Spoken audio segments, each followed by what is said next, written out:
Saudamos a todos com a paz do Senhor Jesus. Amém. Hoje é um dia muito feliz para todos nós, na verdade. É um dia especial porque é o nosso primeiro congresso. Então sejam todos muito bem-vindos ao primeiro congresso da Igreja Cristã Examinar as Escrituras. Hoje é um dia de glorificação, de adoração, sim, mas é um dia que nós vamos aprender de Jesus. Vamos aprender a palavra, nós vamos fortalecer a nossa fé e vamos firmar os nossos passos com Cristo Jesus. Louvado seja o nome do Senhor. Vamos estar de pé, aqueles que puderem. Nós vamos fechar os nossos olhos. Nós vamos iniciar esse congresso com uma oração, pedindo ao Senhor que o Senhor possa preparar o nosso coração. Muitas coisas serão desvendadas no nosso coração. O Espírito Santo de Deus terá liberdade desde já para agir e operar em cada um de nós. Feche seus olhos. Deus amado, nós oramos nesta hora. Nós pedimos a Tua bênção, Senhor Deus. Nós subimos a Tua presença neste congresso com o nosso coração cheio de esperança. Que o Senhor possa abençoar a nossa vida, mas que o Senhor possa fortalecer a nossa fé, firmar os nossos passos e a Tua doutrina, a Tua verdadeira doutrina esteja inserida nos nossos corações. Hoje é um dia muito importante para todos nós e que possamos, Pai querido, crescemos na graça e no conhecimento do nosso Salvador. Nós oramos em nome de Jesus. Assentados, meus irmãos.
Jesus nos deu uma nova identidade.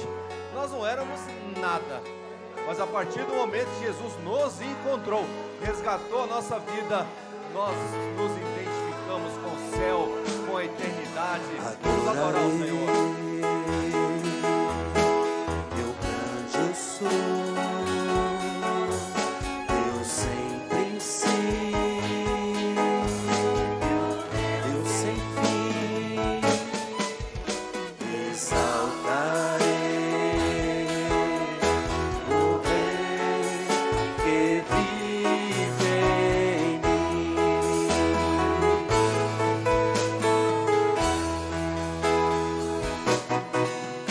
Adorarei.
a Deus de prata e ouro, jamais eu me encurvarei. Só tu és meu tesouro,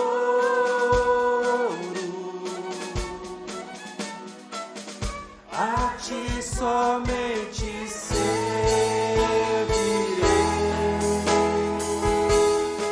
Aceita o meu sacrifício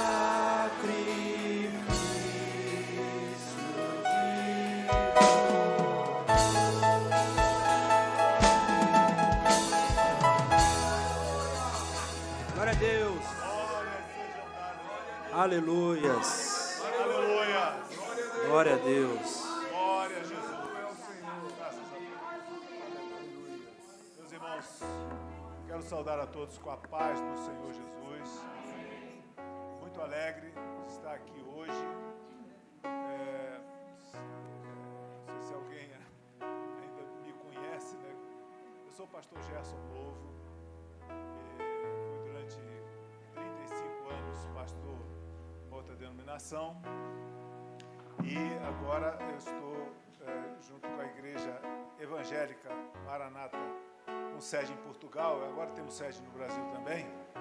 E estamos tocando também a nossa identidade com Deus.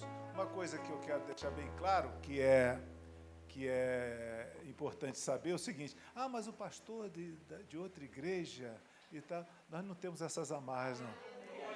Nós não temos. Um texto da palavra lá em Isaías diz assim: o Senhor quebrou os muros. Então hoje nós não temos mais isso. E tudo que for útil, tudo que for bom, tudo que for benéfico, tudo que for para a glória de Deus, nós vamos fazer juntos também, independente do nome que esteja ali. Amém, irmãos? Os irmãos estão com uma expectativa boa de hoje? Amém? Então, amém. Vamos ter uma bênção hoje também. A nossa palavra inicial, irmãos, é sobre a unidade do corpo de Cristo, que é o título que nós demos a esse congresso. O pastor me pediu, que nome nós vamos colocar? Vamos colocar o nome da primeira aula. A unidade do corpo de Cristo. O corpo de Cristo, ele precisa ter uma unidade, porque foi assim que o Senhor preparou, foi assim que o Senhor projetou o corpo de Cristo. E eu queria ler com os irmãos o texto que está aí projetado, está lá em João 17, é a oração de Jesus. Jesus falando com o Pai na oração, e ele então fala acerca disso. A partir do verso 17 diz assim: santifica-os na verdade. Isso é Jesus falando. Santifica-os na verdade. Pai, né? Falando ao Pai. A tua palavra é a verdade. Isso é uma afirmação tremenda, né? Vamos dizer assim, né? A tua palavra é a verdade. Sabe por que a hora que ele diz isso, ele destitui tudo que havia de ser verdade. Eu vou chegar nesse ponto daqui a pouco também. Assim como tu me enviaste ao mundo, também eu os enviei ao mundo. Porque agora Jesus assumiu a paternidade das pessoas que aderiram, que vieram até ele. E você está incluído nisso. Eu estou incluído nisso. Porque a hora que nós viemos ao Senhor, nós nos incluímos nesse grupo que ele diz assim: eu também os enviei ao mundo. E por eles, por nós, me santifico a mim mesmo, para que também eles sejam santificados na verdade. Me santifico a mim mesmo, era ele, mas ele é a verdade. Ele não diz assim: eu sou o caminho, a verdade e a vida. Então, ele diz assim: eu santifico também na verdade. Ou seja, nós, quando nos santificamos, quando nós adotamos um método, um modo de vida diferente do mundo que aí está, nós estamos nos santificando na verdade, que é Cristo, que é o Senhor Jesus. E não rogo somente por estes, mas também por aqueles que pela tua palavra hão de crer em mim. Meus irmãos, isso aqui tem um alcance tão poderoso que nós não imaginamos. Porque ele diz assim: eu também, mas também por aqueles que pela tua palavra hão de crer em mim. Isso quer dizer o seguinte, ele abriu a porta. Abriu a porta. Quem é que pode? Eu estava comentando com o pastor Hércules ali de um sermão do evangelista Charles Spurgeon. Charles Spurgeon, ele viveu no 1700 e pouco, foi nesse século que ele viveu. Ele é considerado o príncipe dos pregadores. As pregações de Charles, eu estava comentando com ele, Spurgeon nunca fez um seminário na vida. E tinha seminário naquele tempo. 1700, né? A reforma foi 1500, 200 anos, já tinham seminários teológicos, ele nunca fez um. Mas ele entregou uma palavra certa vez, e a palavra era: sem derramamento de sangue não há remissão. Era essa a palavra, o título da mensagem era esse aí. Irmãos, eu fiquei de mandar, vou mandar para ele a mensagem, vou mandar para outros também, quem quiser. Você lê a mensagem, ele nunca pregava menos, acho que 2 horas. Ele nunca pregava menos que isso. Mas a mensagem que ele entrega é tão poderosa. Eu lendo a mensagem, eu aceitei Jesus aqui agora. Porque ele diz assim: não importa o que você é, nem importa o que você fez.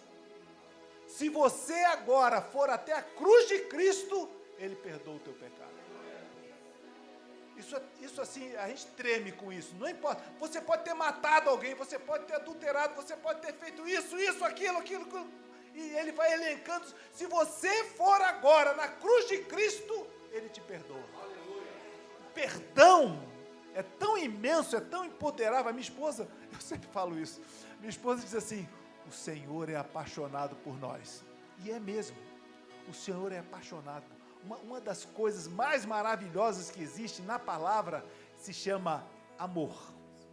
Amor. Lá no livro de Cantares diz assim: e o seu estandarte, levou-me à sala do banquete, e o seu estandarte em mim era o amor. O estandarte é a bandeira, né? É a bandeira. Era como dizer assim: tudo que eu fiz por vocês, eu fiz porque eu amo vocês. Então, uma das coisas que eu já quero dizer para você aqui hoje: o Senhor te ama. Ama a tua vida, independente do que você é, do que você foi, do que você será. Por isso que ele diz assim: e também a todos aqueles que vierem a me conhecer, a crer em mim. Para que todos, aí vem a unidade, sejam um. Como tu, ó Pai, o és em mim. Assim como o Pai, como Jesus e o Pai são um, e eu em ti, que também eles sejam um em nós, para que o mundo creia que tu me enviaste.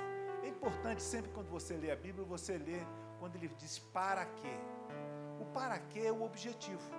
O objetivo, tudo que fala para quê é o objetivo. Qual é o objetivo disso tudo? É para que o mundo creia que ele foi enviado, para que tu me enviaste. Meus irmãos, falando sobre isso, nós hoje vivemos num mundo em que as pessoas se adensam, elas se congregam por conta dos seus interesses. Então as pessoas fazem parte, é capaz de alguém aqui até fazer parte de alguma dessas associações que existem por interesse. Só do clube dos corintianos. Eu sou da associação dos corintianos, eu sou dos palmeirenses. O sujeito se associa por conta do interesse que ele tem. Pode ser de atividade diversa, em grupos, pode ser grupo da mesma idade, do mesmo time, do mesmo bairro, da mesma profissão. Eu sou militar de formação, né? Eu tenho um grupo da turma, já velhinha que nem eu, assim, mas do grupo dos militares, da turma que se formou comigo, etc. Eu ainda estou no Exército, eu fui convidado para tocar um projeto. E eu convivo no meio daquela turma. Tem gente que está ali, já graduado, que quando ele me pergunta: de que turma que o senhor é? Eu falo que eu sou da turma tal. Ele disse assim: eu nem tinha nascido nessa época, para a gente ver como é que a gente envelhece, né? E eles estão lá com a gente. Mas, irmãos, o que acontece é que muitas vezes nós temos os mesmos pensamentos, os mesmos desejos, mas em outras não há uma afinidade total. Você está ali, mas aquilo não é totalmente o que você quer. E aí a pessoa vai e sai. Ela se separa porque, olha, não gostei daquela pessoa, não gostei daquele jeito de falar, não gostei da forma como eles estão conduzindo o grupo, afinal de contas, o nosso grupo era para torcer, era o grupo da escola de samba, não sei o quê, e a escola não saiu, e a pessoa sai. Eu pergunto, isso acontece também com a igreja? Isso acontece com a igreja? Então, meus irmãos, aqui nós já entramos no que a palavra, ela está nos conduzindo a entender. Que a igreja, ela precisa ter uma unidade. E essa unidade não é conquistada com palavras, com mensagens, ela é conquistada com atos. E ela é muito mais conquistada pela ação do Espírito Santo na nossa vida, porque é um ente que nós não podemos esquecer, porque ele paira na vida da igreja. Ele vive na vida da igreja. Então o Espírito Santo, ele está conosco, e é Ele quem conduz todas estas coisas. Vejam só, nós conseguimos a unidade entre pessoas de diferentes origens, diferentes pensamentos, diferentes profissões, lugares, condição social, a gente pode conseguir isso. Esse foi o grande desafio da igreja no seu início. Nós podemos falar assim de tempos da igreja, foi a igreja de Éfeso, aquela que saiu a semear, né? Aquela parábola do semeador. Então, foi a primeira igreja que saiu a semear, porque era complicado. Era complicado. Você reunir pessoas, primeiro, de diferentes origens. Tinha o grego, tinha o romano, que era o que comandava. As sociedades, a cultura das sociedades eram diferentes. Elas tinham formações diferentes. Algumas eram, inclusive, muito deturpadas. O romano era muito deturpado. O homossexualismo havia demais naquele tempo. As famílias não eram como nós hoje. O grego, ele tinha a filosofia grega. Então, eles seguiam isso aí até antes de Cristo. Aristóteles, Platão, esse povo viveu antes de Jesus. Então, eles tinham aquilo arraigado. O Paulo enfrentou isso quando foi no Areópago, lembro lá em Atos, que ele chega, ele viu vários deuses ali, e ele disse, olha, uma base escrito ao Deus desconhecido. Aí foi ali que ele começou a pregar, foi esse Deus aqui que eu vim falar de vocês, o Deus que vocês não conhecem. Porque eles tinham muito Diana dos Efésios, tinha esse, tinha aquele, vários desses assim. E as filosofias que existiam. Existia um filósofo grego que viveu antes de Jesus, inclusive, que ele dizia, a filosofia dele é o seguinte: nós podemos fazer tudo. Tudo que o nosso corpo e o nosso intelecto achar que pode ser feito, nós podemos fazer. Se você acha que o teu organismo, ele aguenta você comer, coma. Hoje em dia a gente sabe que não é bem assim, né? Então, o que você quer fazer, você faça. O que o órgão, o teu órgão reprodutor quiser fazer, faça. Porque é teu, você faça até você não aguenta mais. Tudo aí vem Paulo escreve aos Coríntios, já viu quando Paulo escreve aos Coríntios? Todas as coisas me são lícitas. Essa é a filosofia. Mas aí ele entra com o evangelho. Mas nem todas me convêm. O evangelho, na verdade, meus irmãos, é um freio na nossa vida. Ele freia aquilo que o homem é. E ele nos traz uma informação importantíssima, que é a informação que veio da palavra. O que hoje realmente nos aproxima, o segredo que faz a aproximação ou a liquidação dessas vontades que as pessoas têm. O que realmente coloca um padrão nisso tudo é a própria palavra de Deus. É a palavra. Daqui eu já vou começar a dar um recado para os irmãos. Leiam a palavra. A gente diz assim, eu vou dizer quem foi pastor muitos anos em igrejas em que as pessoas não liam. Sabe por quê? Porque tinha culto todo dia e as pessoas diziam assim, eu ouço a palavra todo dia no culto. E não lia. Isso é um erro. E é um erro muito grave. Porque nós precisamos do que a palavra tem para nos falar. E a palavra fala conosco. Cada vez que você abre a palavra fala conosco. Esses dias eu me deparei com um texto lá de Provérbios. Em todo tempo, Provérbios, acho que é 17:17. Em todo tempo ama o amigo, e na angústia faz-se o irmão. Que coisa, né? Eu estava num trabalho, e a menina da Relações Públicas chegou e falou assim: rapaz, faleceu o senhor fulano de tal aqui, e eu tenho que mandar um cartãozinho. O que eu escrevo no cartãozinho? Eu falei: escreve aí, ó. Em todo tempo amo o amigo, e na angústia faz-se o irmão. Que lindo! Onde é que o senhor achou isso? Na Bíblia. Achei na Bíblia. Mas deixa eu te explicar o que ele quer dizer aqui. O que ele quer dizer. Em todo tempo ama o amigo. Há um amigo que a palavra diz assim, que é mais chegado do que o irmão. Há um que disse assim: já não vos chamo mais servos, mas vos chamo de amigos. É desse amigo que Salomão aqui está profetizando lá na frente. É desse amigo. Em todo tempo ama esse amigo, que é Jesus. Ama Jesus. Aí ele diz assim: e na angústia faz-se o irmão. Qual é a maior angústia que o homem passa? A maior angústia que o homem passa é a morte. É isso que ela estava escrevendo. Na hora que a pessoa morre, né, ele vai para as moradas eternas. Interessante que a palavra de Deus diz assim, que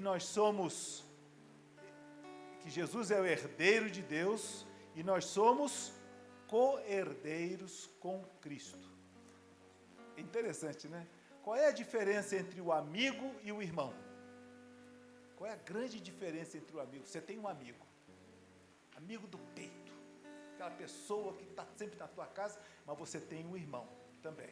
Qual é a grande diferença na morte entre o amigo e o irmão? O irmão é herança. O irmão divide com você a herança, o amigo não. Aliás, tem aqui uma frasezinha que diz assim: amigos, a parte, não é assim. Mas o irmão não tem jeito. Ele vai ter que dividir com você a herança. E é isso que acontece. Na angústia, esse amigo, ele se faz irmão teu. Ele divide com você a herança que é dele.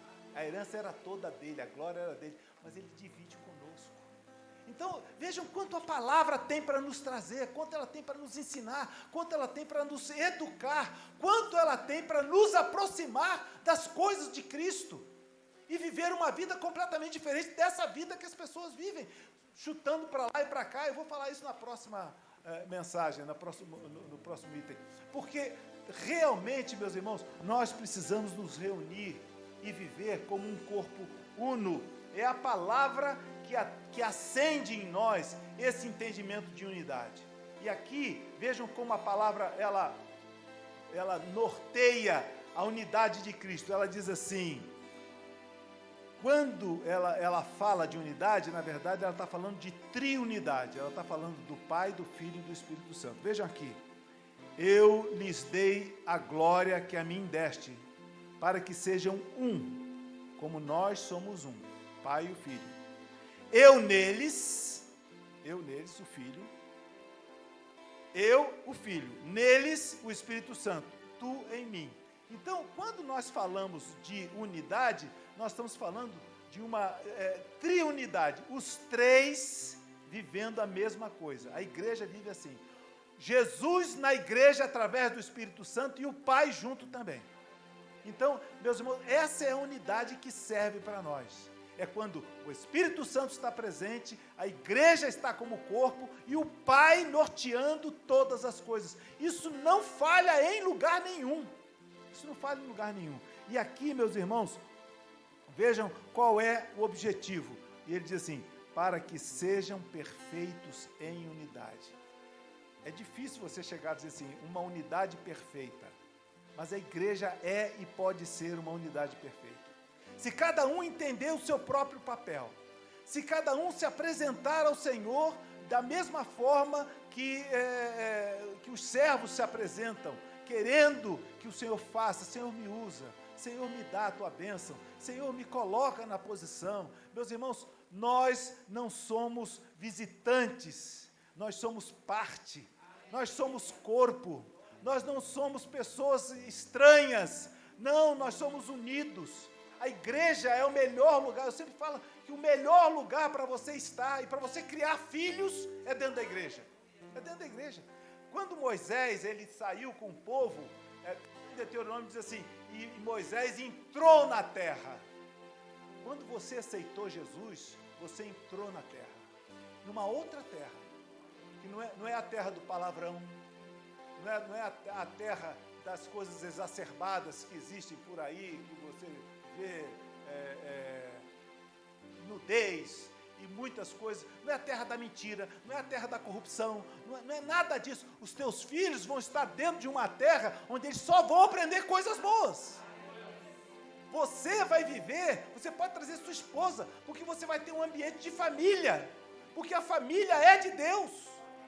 Então essa unidade, meus irmãos, é que proporciona isso. Ninguém difere nisso.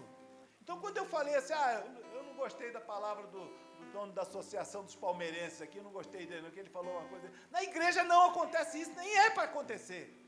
Porque na igreja a gente tem o Espírito Santo movendo todas as coisas. Uma palavra, o Espírito Santo testifica no coração, o Espírito Santo nos convence e ninguém está falando de si próprio. Ninguém está aqui dizendo assim, eu descrevi, não. Nós estamos falando da palavra, porque é a palavra que nos convence, é a palavra que nos traz unidade, é a palavra que faz com que nós pensemos igualmente.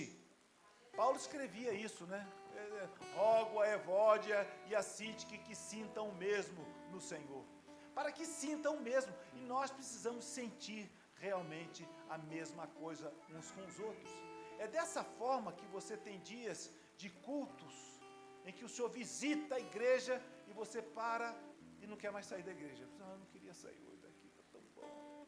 Eu tinha um diácono, vou contar isso aqui para os irmãos. Eu era pastor em Porto Alegre.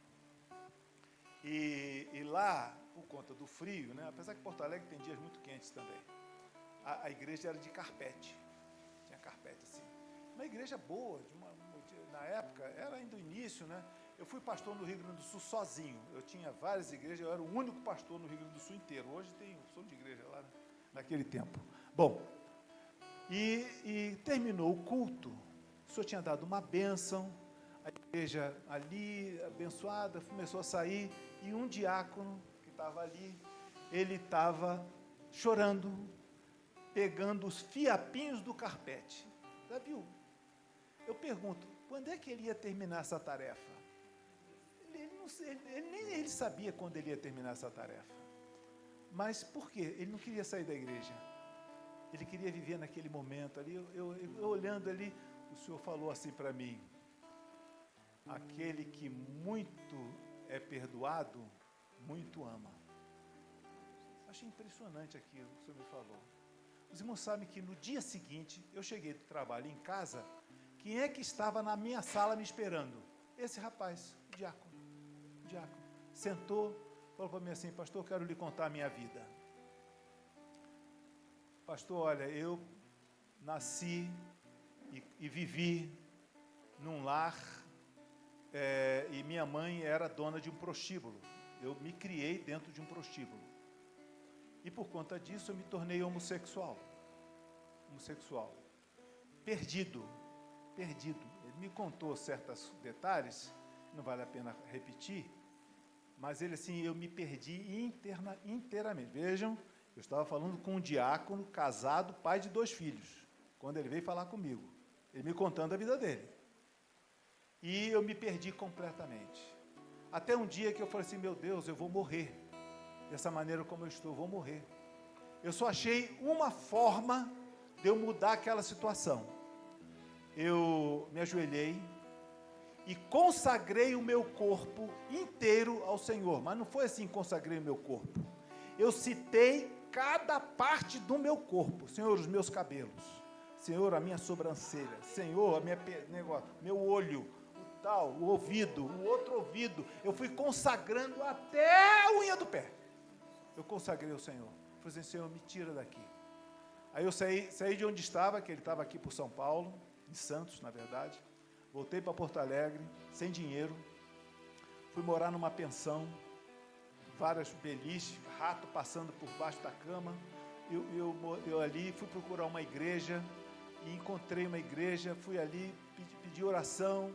Naquela semana eu não tinha dinheiro para pagar a pensão, arrumei um emprego de barbeiro, que eu sabia, eu tinha feito, arrumei um emprego de barbeiro, ganhei um dinheirinho, paguei a pensão e tal, vim para a igreja, Deus foi me transformando.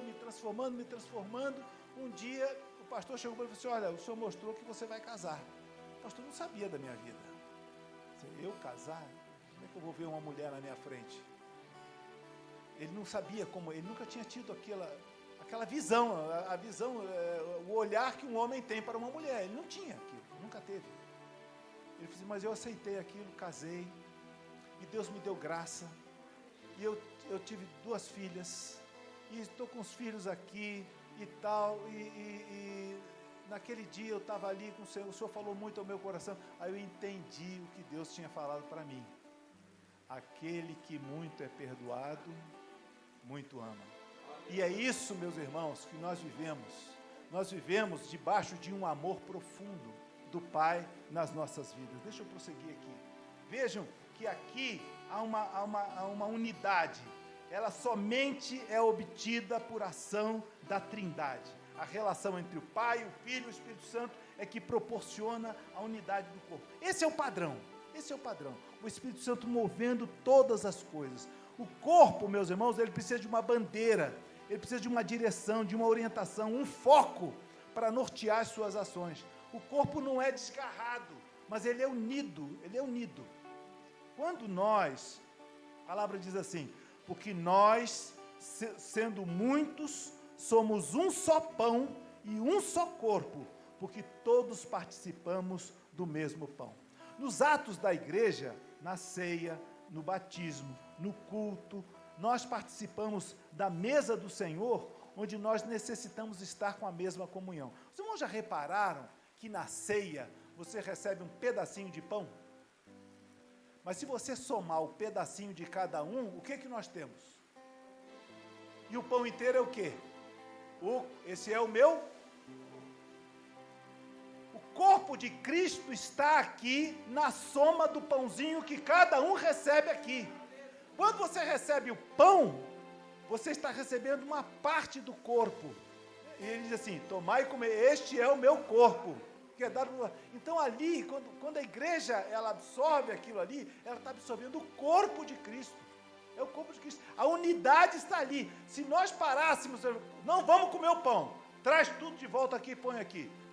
Aquilo tudo era o corpo. O corpo é dividido por nós.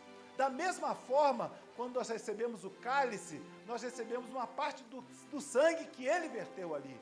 E no sangue, meus irmãos, está todo o amor de Cristo, todo o amor. O amor, meus irmãos, está ali na cruz. É na cruz que você vê o amor. Eu, uma certa vez, lendo o trecho lá do sacrifício de Isaac, né? Lembra quando o Senhor pede a Abraão, me dá o teu filho, o teu único filho. E ele vai, pega o menino, que aliás é um negócio, eu prego muito em batismo esse texto, o texto que diz assim: quando Isaac desmamou, Abraão deu um banquete. Esse texto está solitário na Bíblia. Quando Isaac desmamou, Abraão deu um banquete. O que significa para nós o desmamar de Isaac? Eu não sei com quantos anos ele desmamou. Hoje tem criança que desmama com quase 5, né? Até os médicos mandam, né? Não, dá o seio, porque o alimento da mãe é melhor, e é realmente assim. Mas, meus irmãos, eu gosto de pregar isso em batismo, porque no batismo é que você tem essa desfiliação. Porque quando você aceita Jesus, quem toma conta de você é a igreja, é a mãe. A igreja sempre ampara, fala aqui, ali e tal, leva você e conduz e traz aqui para receber oração, aquela igreja toma conta. Mas quando você se batiza, você deixa de ter apenas as experiências com a igreja e começa a ter experiências com o Pai. Com o Pai. Logo depois que ele batizou, que ele desmamou, ou seja, depois que ele parou de ter experiências com a mãe, Abraão, o Senhor chegou a me dar o teu filho. Ele foi ter a primeira experiência com o Pai. A primeira experiência com o Pai era morrer. a nossa primeira, estou me arrepiado aqui, primeira experiência que a gente tem com o Pai é de morrer, é para morrer.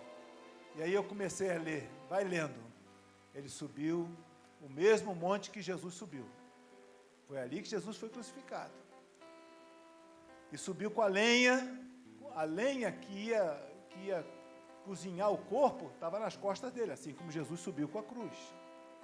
Chegando lá, Abraão colocou ele lá na penha,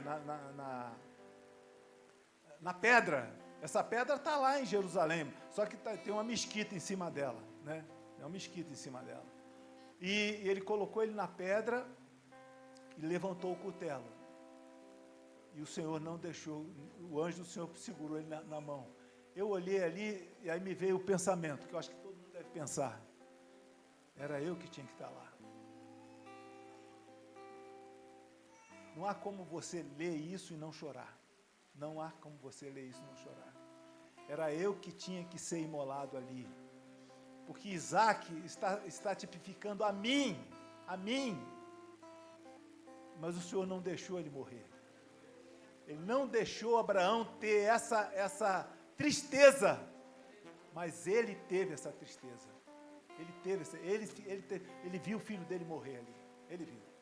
Meus irmãos, nós precisamos entender que ali, quando Jesus morre, é o corpo e o sangue de Cristo que vai levantar a nossa vida. Vejam como Paulo, ele se refere a essa unidade. Nós somos muitos hoje, somos diversos, cada um tem um pensamento, uma vontade, veio de um berço diferente. Nós somos separados das coisas que temos, mas participamos de um mesmo pão, que é a palavra. Somos um só corpo. E esse é o apelo que a palavra está nos fazendo, a você e a cada um, de ser um integrante do corpo, não de ser um ausente no corpo, mas você ser um integrante no corpo. E quem é integrante do corpo, ele trabalha em favor do corpo, ele vive em função do corpo. Paulo, quando fala do corpo, ele fala do nosso corpo. Ele fala assim, eu não posso dizer que eu quero ser pé se eu sou mão. Se a mão dissesse que queria ser pé, como é que ela vai fazer? Não, se você é mão, é mão. Se você é pé, é pé. Mas o fato é que todos estão reunidos no mesmo corpo. E cada um tem uma função específica no corpo. E nessa função eu preciso me adotar, eu preciso me entregar, eu preciso realizar o que o Espírito Santo, não o que o pastor espera, não. O que o Espírito Santo espera de mim. A palavra, ela fala assim, que existem muitos dons, não só os dons espirituais, vou tirar os dons espirituais que a gente conhece, mas os dons, ela fala assim, tem gente que tem dom para receber, para falar, para ministrar, tem outros que para hospedar, tem gente que tem dom para doar, sabia? Gente que tem dom para doar, para dar dinheiro. Tem gente que é mestra nisso. Não, olha, eu não faço nada, mas eu financio. Uma certa vez eu fui convidado a fazer um irmão nosso, o diácono, ele trabalha num shopping de roupas de mulheres, assim, várias lojas de roupas de mulher. Ele me ligou e falou, nós estamos indo a Brasília fazer um showroom, só de roupa de moda de mulheres, e eu queria que o senhor abrisse o showroom com uma palavra. Eu falei, como é que eu vou fazer? Que palavra que eu vou entregar? Um showroom de mulheres, aí eu falei, eu lembrei aqui, eu li um texto, sabe sobre quem? Sobre Lídia. Eu falei, você sabe que a primeira mulher que abrigou e que fez doações para a igreja era uma vendedora de roupa? Era Lídia. As mulheres ficaram assim, pois é, aí eu comecei a falar disso. Ela abrigava, ela hospedava os apóstolos, ela financiava os apóstolos, ela mandava suprimento para eles, porque o dom dela era esse. E assim, meus irmãos, nós entendemos como cada um de nós sempre tem alguma coisa a dar ao corpo, na unidade do corpo. Então, não se sinta excluído, isolado. Não, você é importante ao corpo.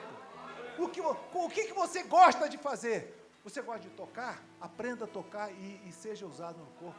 Você gosta de cantar? Aprenda a cantar. Aprenda a cantar, eu de vez em quando me aventuro, né? Mas aprenda a cantar e faça. Ah, não, pastor, eu gosto de limpar a igreja. O irmão sabe que logo que eu vim para a igreja, o Senhor me deu um dom de línguas. O irmão foi até a minha casa, minha esposa, ele fez uma visita, era o ungido ali da igreja, orou conosco e o Senhor falou em profecia: meu servo, eu vos batizo com o Espírito Santo aqui. O anjo do azeite está com a botija derramando sobre ele. O Senhor falou em profecia. No outro dia, irmãos, eu estava na igreja, eu comecei a falar em língua, mas eu não falava em língua, eu gritava em línguas. Teve que vir um diácono bater no meu ombro, assim: irmão, mais baixo aí, segura aí que o senhor está atrapalhando. Porque eu estava ali cheio, estava ali o negócio. Aí, passado um tempo, a gente limpava a igreja, né? Diácono, eu fui logo levantar diácono, limpava a igreja. E o senhor tinha me dado uma revelação, alguns irmãos, inclusive, o senhor ia me dar o dom de interpretação de línguas. E eu algumas vezes eu estava assim ali no corpo ali, e eu sentia que o Senhor ia me usar, alguém falando em línguas, eu sentia que o Senhor me usar, eu abri a palavra. Na primeira vez diz assim: ai dos profetas que falam daquilo que eu não lhes falei. Fechei a porta. Aí uma segunda vez, mesma coisa. Aí eu abri a palavra assim: e ele, como ovelha muda, não abriu a sua boca. Assim mesmo. Aí um dia tinha terminado a limpeza da igreja e tal, os irmãos, eu gostava o púlpito lá era num tablado de madeira. Eu encerava o púlpito, então era beleza. E aí, ao término, nós fomos orar, e quando nós fomos orar, o Senhor começou a usar um irmão em línguas ali, e eu ali, o Senhor me falando, eu abri a palavra, e o Senhor disse assim: e veio a minha palavra do Senhor dizendo. Aí eu abri a boca e entreguei a palavra. Meus irmãos, o Senhor tem essa experiência para dar a cada um de nós. Ele quer falar. O que você pode fazer? Faça. Se você cuida de criança, você gosta de criança, tem gente que tem um verdadeiro dom de se aproximar, de estar com crianças, faça isso. Ah, mas independente de quê? Independente de idade, independente de formação, o corpo de Cristo não tem isso. É claro que a gente usa a formação de cada um, mas independente disso, existe o amor, existe o afeto, existe a unidade, existe o que o Espírito Santo tem para fazer. O grande recado é o seguinte, irmãos: não se omita. Sabe por quê? Porque você faz parte do corpo de Cristo. E isso, meu irmão, para nós é tudo que nós precisamos na nossa vida. No texto da oração de Jesus se destacam alguns objetivos.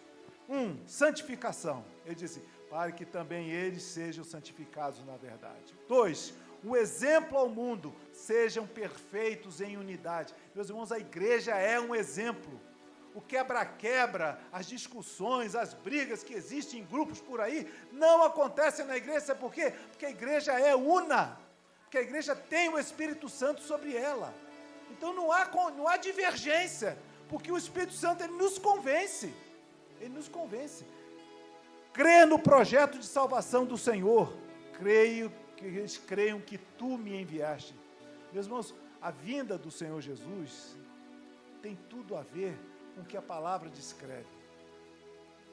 Eu não vou falar aqui, senão eu vou me estender muito assim, mas você vendo no livro de Cantares, você tem certas coisas que são fantásticas, que estão ali, por quê? Porque Jesus veio, só por isso.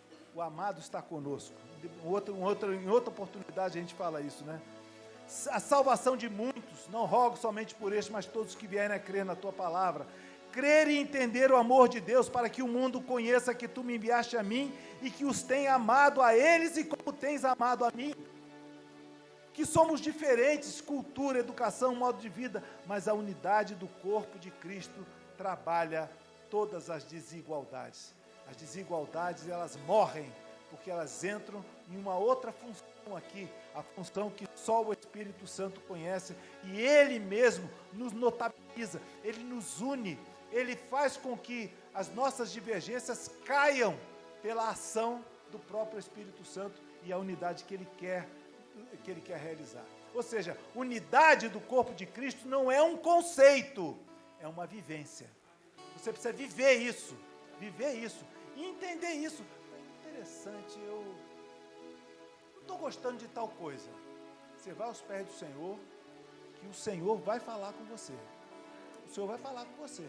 Você pode até falar com as pessoas, às vezes fala, pastor, olha, tal coisa está acontecendo, assim, assim, assim. Eu era diácono, você pode contar a história. Meu problema de pregar é contar a história. Eu era diácono numa igreja que tinha sido uma padaria. E ela era assim mesmo, de porta que rolava em cima. Era assim. E estava eu e o diácono do lado, assim, e ia ter um casamento ali, Nós estávamos mais cedo ali, não tinha ninguém na igreja e tal. Me entra um bêbado, entra na igreja e senta no primeiro banco. Eu falei, irmão José, era o Zé de Almeida, já faleceu. Eu falei, José, é que nós vamos deixar o bêbado ali entrar no casamento? Vai ter gente aqui, todo mundo assim e tal. Ele era um homem muito espiritual, né? Ele falou assim, não, já estou orando aqui, já estou clamando aqui e tal. E ele abria... tem uma pessoa que eu gostaria de herdar a Bíblia, era do Zé de Almeida. Ele anotava as consultas que ele fazia. Cada consulta... ele era uma pessoa assim, muito humilde, assim, sem muito recurso. Deus falava com ele claramente, não tinha dúvida o que Deus falava. E ele foi e abriu a palavra. Quando abriu a palavra, o Senhor disse assim, não mexeis com... Falou assim um negócio para ele não mexer com aquilo. Ele falou, o Senhor disse para não mexer nisso. Mas vamos deixar ele lá, o casamento, as pessoas estão começando a chegar, aquelas moças, senhoras, todas lindas e tal, todo mundo vestido, terno, gravata e tal. Vamos clamar aqui, vamos clamar. Quando faltava assim uns 15 minutos para a noiva chegar, ele levantou e falou assim, eu acho que já está bom. Virou as costas e saiu, foi embora. Eu falei, imagina se a gente vai lá e tira ele de lá. Tira ele de lá. O Espírito Santo faz aquilo que nós não precisamos fazer. Essa é a unidade, meus irmãos. Quais as dificuldades que nós temos para obter a unidade do corpo? Aí que a gente precisa... Eu vou falar mais rápido, porque senão a gente vai entrar muito no outro tema. Nós podemos enumerar algumas dificuldades, mas certamente existem outras que nós mesmos podemos identificar. Primeira dificuldade da união do corpo, a nossa carne. Nós temos que entender isso. Nós somos muito carnais. Orgulho, vaidade, inveja, etc. Esses sentimentos são amostras de vidas ainda não convertidas. Porque quando você se converte, você deixa essas coisas para trás. E que não tiveram ainda uma experiência real com o Senhor. Nós somos o que Deus nos levantou para ser. Nós somos o que Deus nos levantou. A Bíblia diz assim lá em Gálatas, não sejais cobiçosos de vanglórias. Ele estava ali patrocinando a igreja.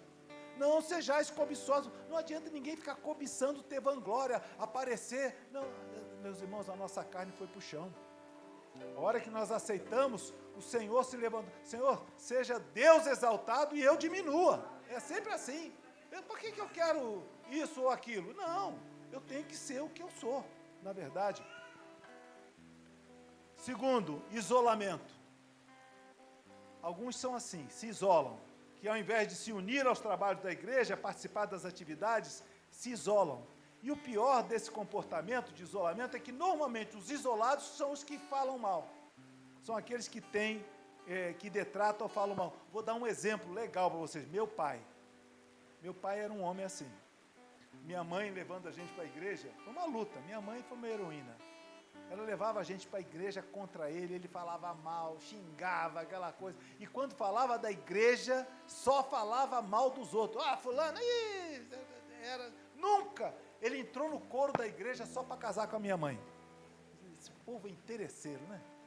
Ele entrou no coro da igreja para casar com a minha mãe. Casou, nunca mais foi à igreja. Aí teve que, já no fim da vida dele, eu, pastor, meu irmão pastor, num culto que o senhor providenciou, eu fiz o louvor, meu irmão pregou, meu irmão fez o apelo, quem eu olho, meu pai. foi na frente, aceitou Jesus, se batizou, morreu.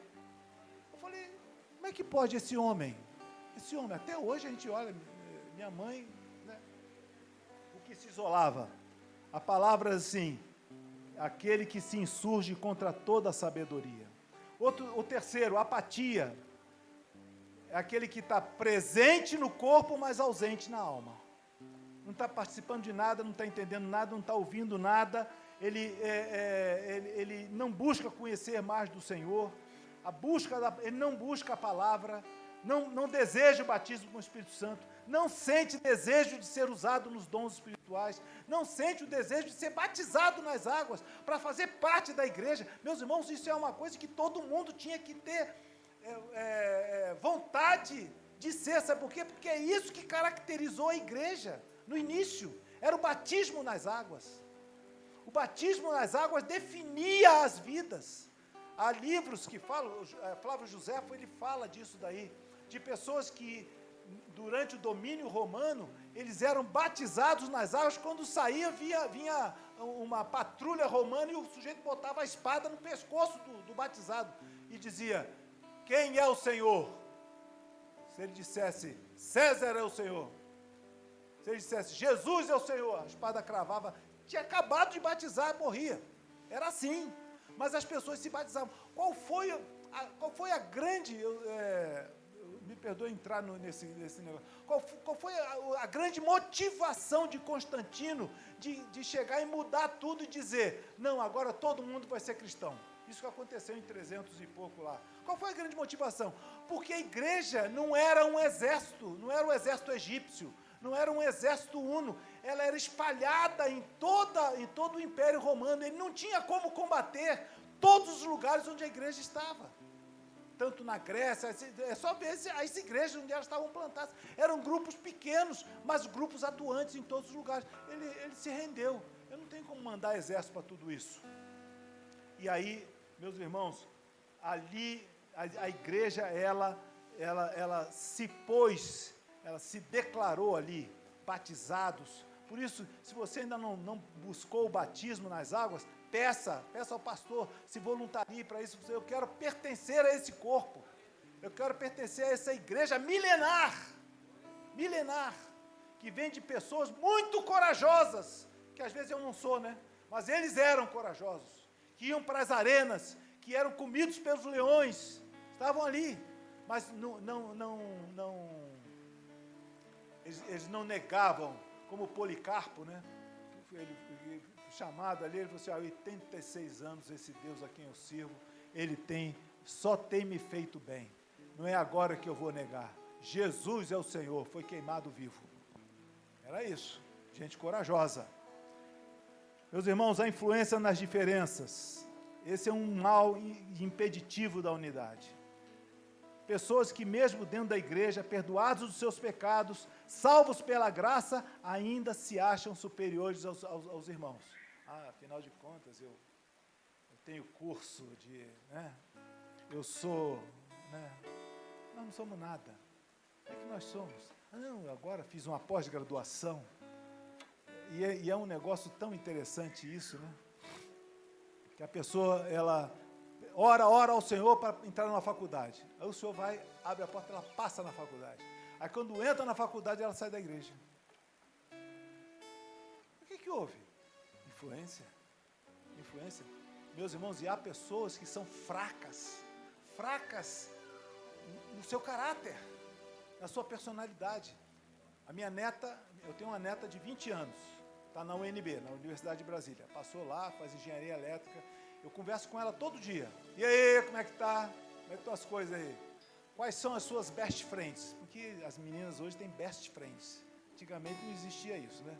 Mas tem as best friends. Não, as minhas best friends são pessoas boas, né?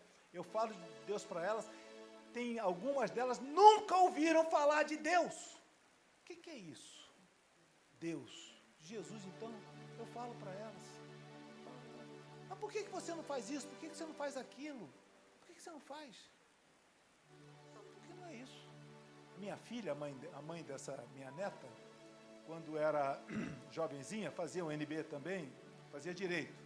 Ela hoje trabalha no Superior Tribunal de Justiça.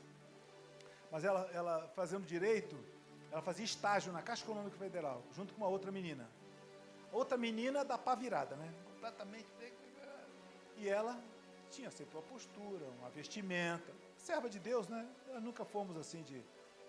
Um dia essa menina chegou para minha filha e disse assim: Letícia, por que você usa a sua saia tão lá embaixo? Por que você não mostra mais um pouco? Você tem umas pernas tão bonitas. Por que você não mostra mais o seu corpo? Por que você e tal? As pessoas às vezes querem ver também e tal. Ela chegou para mim e disse: sabe por que eu não uso a mesma saia que você? Coisa que você usa, sabe por que eu não uso? Porque eu não quero que o tipo de homem que olha para você, olhe para mim. Ela calou a boca e ficou quieta. E ela foi assim o tempo todo, casou, tem 3 filhos, está aí, formada, e toca na igreja, como todo mundo aqui. Meus irmãos, o evangelho dá causa e efeito. Esse é outro problema. Eu oro mais do que os outros. Tá vendo? Eu oro muito mais que ele. Eu jejuo mais do que todo mundo aqui da igreja. Eu sou mais presente, eu não falto culto. Na madrugada, então eu sou a pessoa. Portanto, eu devo merecer mais atenção, mais destaque, mais bênçãos de Deus. Será que é isso mesmo? Será que esse sentimento deve prevalecer? De forma nenhuma. Meus irmãos, esse evangelho da causa e efeito não vigora dentro da unidade do corpo. Se é pela graça, já não é pelas obras. É pela graça. O outro é o evangelho do medo, utilizado em muitas igrejas. Olha, se você não fizer, você vai sair do grupo. Você está disciplinado. Você, sabe esse evangelho do medo das pessoas? Torna o servo dependente. Ele faz não porque tem que fazer, mas porque ele teme a disciplina. E que negócio é esse? Nós vivemos nesse tipo de coisa, né? Se não fizer como determina a liderança, não vai ser abençoado. Olha, eu lembro um irmãozinho, conheci ele lá em Campinas, sempre foi um irmão humilde, os empregos dele sempre foram empregos que davam para ele sustentar a família, 3 filhos e tal. E ele um dia viu uma oportunidade de ir para Portugal. Chegou para o pastor dele e falou assim: eu estou querendo ir para Portugal e tal, assim. Se você for para Portugal, você não vai ser mais diácono, nunca mais na vida. Você vai perder isso, vai perder aquilo. Ele foi para Portugal. Hoje está lá, é diácono, levou os filhos, está todo mundo lá e está ele muito bem lá. Eu falei: qual que é? E se ele não fosse por causa do medo, da pressão e da maldição que o pastor estava dando para ele ali? Meus irmãos, a palavra diz assim: cuidai do rebanho de Cristo que está sob a vossa responsabilidade, não sendo cobiçosos, nem fazendo com que você seja, como é que diz? Deixa eu ler aqui para não errar aqui. 1 Pedro 5, a palavra diz assim, aos presbíteros que estão entre vós, admoesto eu que sou também presbítero com eles, e testemunho das aflições de Cristo. Apacentai o rebanho de Deus que está entre vós, tendo cuidado dele, não por força, mas voluntariamente, nem por torpe ganância, mas de ânimo pronto, nem como tendo domínio sobre a herança de Deus. Nós não somos dominados por ninguém, a não ser pelo Espírito Santo do Senhor. Isso é que é a unidade do corpo. Por isso, meus irmãos, quais são os benefícios da unidade do corpo? Estou encerrando aqui já. Os benefícios são, não sei se está passando aqui que eu vou... O amor é o primeiro benefício, é o amor, entre nós. Meus irmãos, você vai encontrar quantas pessoas que você vai descobrir que te amam, e que te amam. Gente que, às vezes, não sabe o que você está passando, e vai te ajudar. Eu conheci uma irmã, cujo filho era já totalmente dominado pelas drogas. Tanto é que ele não tinha mais consciência. E era enorme, ele era grande e gordo. E ela dizia para mim assim: pastor, eu oro assim, Senhor, o André está sem camisa, não tem mais camisa para ele. O Senhor faz alguma coisa, Senhor. O Senhor sabe que de repente aparecia alguém na minha porta, estava orando. O Senhor me disse assim: dá uma camisa para o André. Dá uma camisa para o André. E ele vinha aqui e me trouxe a camisa. Eu pedi a camisa, não vinha arroz, vinha camisa. Teve um outro que ele tinha uma empresa de bebidas, de distribuição de bebidas, refrigerantes, etc. E ele faliu. Mas ele veio para a presença do Senhor. E quando ele veio para a presença do Senhor, o Senhor disse para ele assim: eu vou te dar em dobro tudo que você teve. E ele foi e ficou esperando. Diz que um dia ele sem nada, já não tinha dinheiro para nada. Um dia a filha dele, falou, em Minas, né? Falou para ele assim: pai, eu queria tanto comer um queijo mineiro. Tanto tempo que a gente não come queijo mineiro. Aí ele falando, o irmão Zé, esse que eu contei da consulta, ele disse: eu estava andando no centro de Juiz de Fora, eu vi uma voz que dizia assim: vai lá e compra 2 queijos e leva para o pastor. Eu falei: pastor, como é que eu vou levar 2 queijos para o pastor? Para que eu vou comprar? Não serve só um, não, 2 queijos. Leva 2 queijos. Aí ele foi, levou os 2 queijos mineiros, bateu na porta e disse assim: pastor, o senhor me desculpa, mas acontece o seguinte, eu estava na rua e o senhor falou para mim assim: compra 2 queijos e leva para o pastor. Eu trouxe 2 queijos para o senhor aqui. Ele olhou, a filha estava do lado, os 2 começaram a chorar.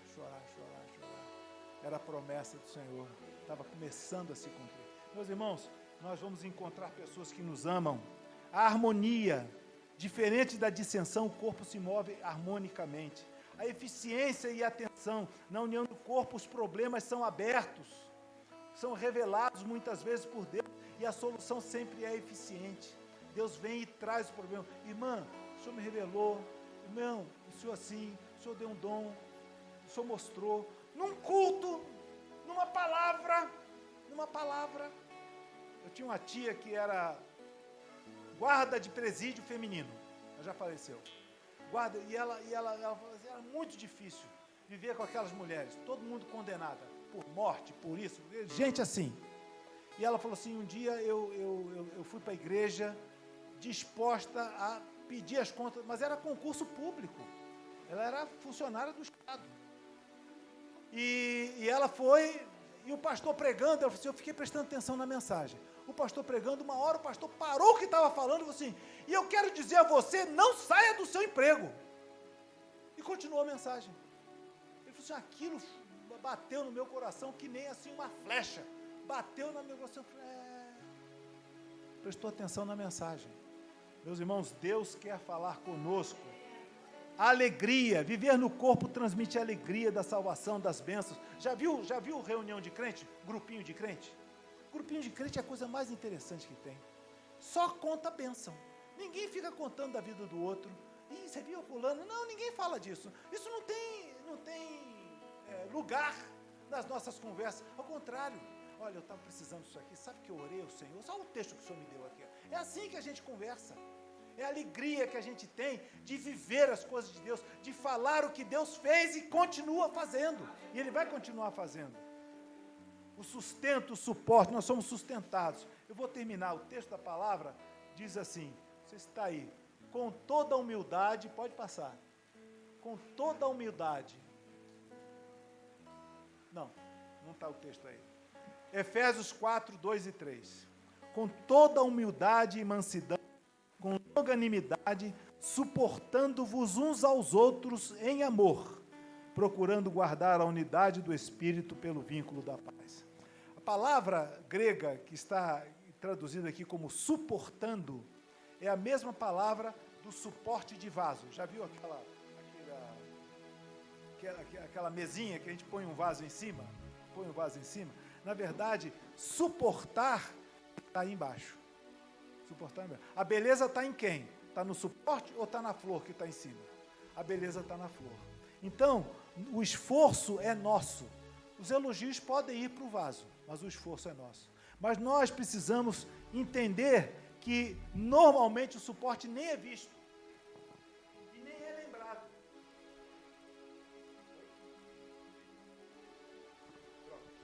E nem é lembrado. Mas se ele for tirado, o vaso cai no chão. Então, se sinta suportado pela igreja. Você é uma beleza. A igreja está te suportando, a igreja está te dando, mas a igreja é suporte, suportando-vos uns aos outros. Lá no nosso grupo de pastores, nós estamos numa semana em que estamos orando uns pelos outros. pastor de Ipatinga, né, da nossa igreja lá, me telefonou: pastor, o que é que o senhor está precisando? Eu estou precisando de um precatório que está para sair, eu preciso sair isso aí para resolver meus problemas financeiros. Tem que orar para esse negócio sair. Não, vou orar sim. Nós estamos nos suportando uns aos outros mesmo. É isso. Qual é o problema? Eu preciso de orar pelo meu marido, preciso de orar pelo meu filho, preciso de orar. Nós vamos orar. Vamos orar. Nós vamos suportar as lutas de cada um. Essa é a unidade. Essa é a unidade. E fazer com que, na verdade, haja uma glorificação final ao nome do Senhor, para sermos usados no benefício do povo. Amém? Vamos ficar de pé, meus irmãos. Louvando o nome do Senhor. Ficar de pé um pouquinho.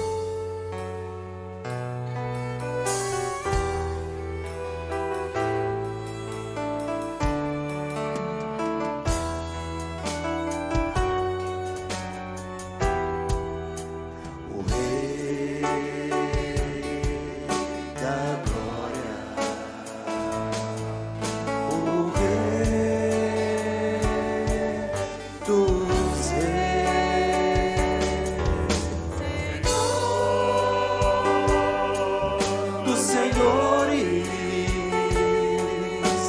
soberano Deus,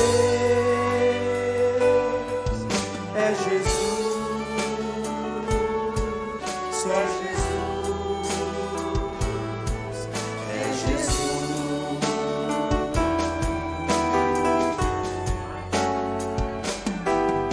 Desceu na glória, o homem se fez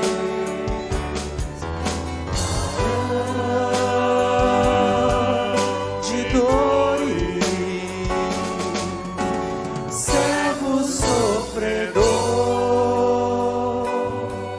padecer, sim, Jesus, padecer.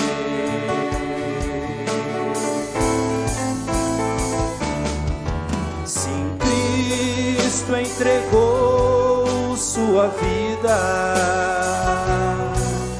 de forma espontânea, Ele a deu. Ninguém poderia obrigá-lo, foi seu próprio amor que o moveu.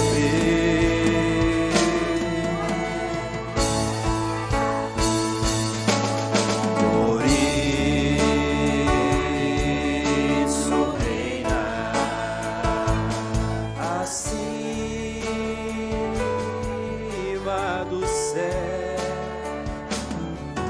e tem o nome capaz de nos salvar. Aleluia. Meus irmãos, nós queremos encerrar essa palavra com uma oração.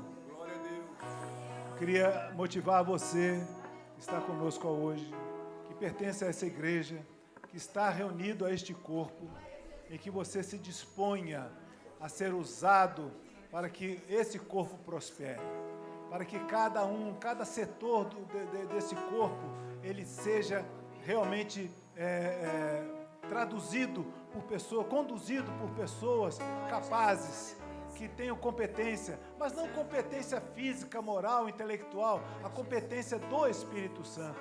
Isso não vai acontecer se você não se dispuser a fazer isso, se você não se voluntariar, se você não disser: Senhor, me usa, Senhor, eu estou aqui, Senhor, eu tenho isso para dar, Senhor, me usa nisso daí. Você vai ver quantas coisas o Senhor vai fazer, e Ele vai fazer, para que o nome dEle seja glorificado.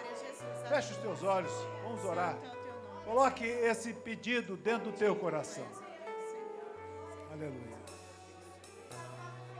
Aleluia. Aleluia. Glória a Deus. Pai querido, tu tens ouvido a oração de cada um dos teus servos e servas. O teu corpo está aqui, Jesus está aqui. E aqui, Senhor, nós somos divididos por pessoas, por gênero, por coisas que nós temos aqui, homens, mulheres, crianças, uns que conhecem mais, outros conhecem menos, outros que têm mais experiência numa área, outros de outra. Não importa, Senhor. Aqui está o teu corpo. E o teu corpo o Senhor vai usar como tu desejas usar, Senhor. Por isso, aceita a oração que cada um faz a ti agora. E faz com que, Senhor, esse corpo se mova, ele cresça, ele seja realmente um corpo de testemunho a essa cidade, a esse grupo, a esse bairro que aqui está. E o teu nome seja glorificado nisso. É a oração que fazemos, ó Deus, em nome do Senhor Jesus. Amém, amém, amém. Glória a Deus. Poder sentar, irmãos, pastor. Amém. Irmãos, nós vamos ter um intervalo aí de 10 ou 5 minutos, vai depender do horário aqui. Aí a gente vem para a aula final. Um intervalo aí de 5 minutos, aí a gente volta para não nos alongarmos muito. Tá bom, irmãos? A paz do Senhor.